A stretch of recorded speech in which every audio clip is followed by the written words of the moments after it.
Hello and welcome to you as we celebrate the 19th Sunday in the season of Trinity.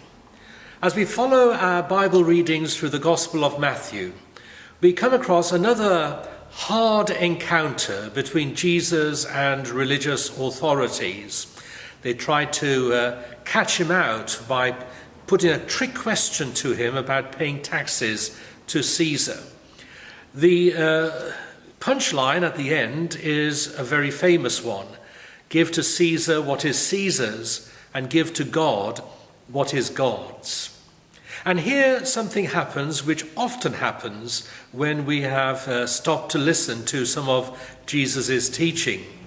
We are inspired and fascinated by what Jesus has had to say. We feel uplifted and we walk away thinking, my goodness me, that was good.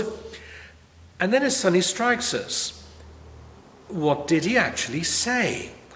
And what did he mean by what he said?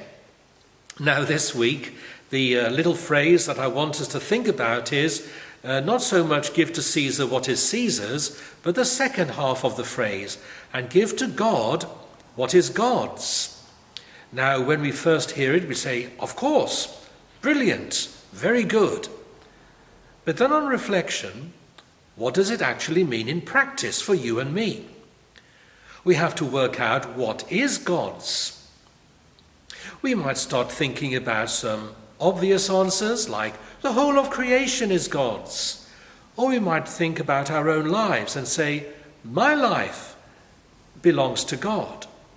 So if we work out the first part, then we have to work out the second part.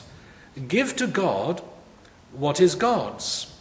Having worked out what is God's, how do we give him what is his? What does that actually mean? Handing ourselves over to him? Treating what is his as his possession and remembering who it belongs to? Using it in a way that he considers appropriate? Making the whole of life an act of worship? What does it actually mean? As ever, Jesus gets us thinking. When it comes to the hymns this week, we're going with two traditional hymns. A hymn that invites God into our lives to begin with. Fill your hearts with joy and gladness.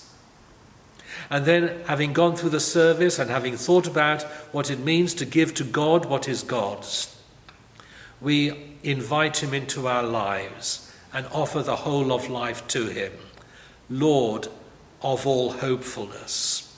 And we sing that hymn as we consider being with God at every stage of the day.